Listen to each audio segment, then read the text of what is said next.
WF representing Palace, so let us tell you about Palace. Eagle Eye football's finished there. Palace won, Newcastle won. A terrible game of football, I'll tell you that. But listen, we've got to take the point at the end of the day. Massive game Tuesday coming up. Tristan, thoughts on the game? Well, I mean, if that goal wouldn't have gone in towards the end, I would be screaming right now. But I'm going to be honest with you, Rich. I've seen some fans celebrating a draw like we've won the League Cup. I thought we were dreadful. Look, I know we had chances, but our quality in our final third was atrocious. You know, I mean, we probably should have won that game.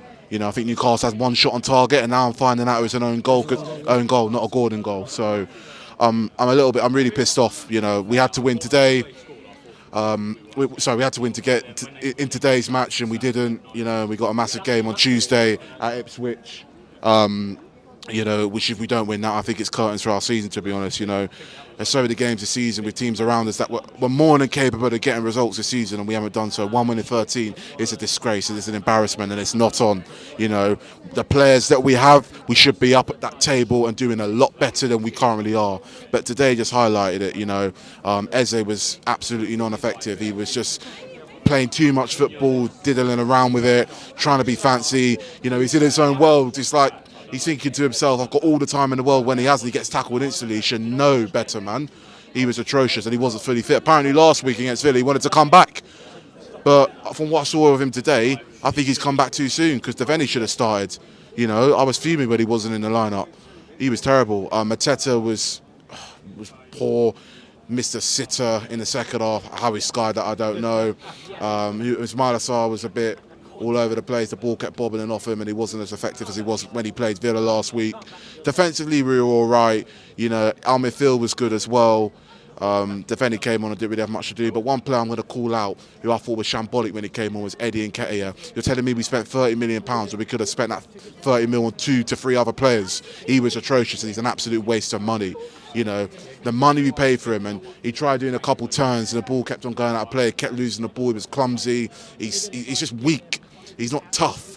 If you see Eddie Nketiah as an opposition defender, you're not going to be scared. He's so easy to mark. He's so easy to pick up. He offers absolutely nothing, and he's a waste of space on that pitch. He was terrible, and you could say, yeah, we'll give him a bit of time. He's had 3 months at Palace nearly.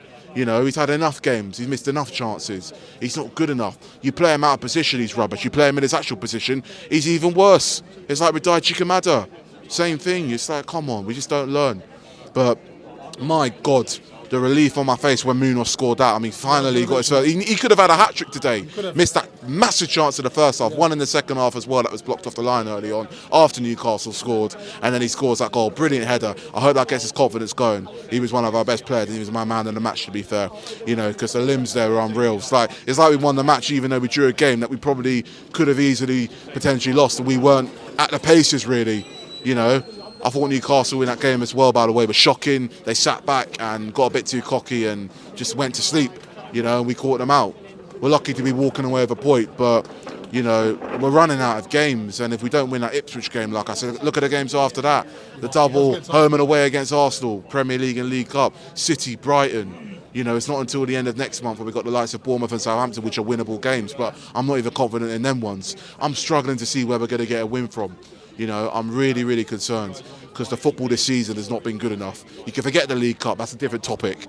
The Premier League, you know, for where we are in the table, I thought we'd be in the bottom 3, but we're somehow out of the bottom 3 because all the other teams around us lost, such as like Ipswich, Southampton, who drew yesterday, Wolves lost, I know Leicester lost as well, but we're so fortunate to be out of the bottom 3, you know, for this weekend, which kind of cheers me up a bit because if we were still 18th, I'd be disappointed, but the fact we're not, it's like, all right, we've got a chance somehow. But we're in big trouble, man. We're in big trouble if we don't fix up. Got a lot to work on, but I'm very, very worried within the next few games, especially if we fuck up on that Tuesday match away at Ipswich, in my opinion. Very thorough analysis there, Tristan, of the Palace. Yeah, good point.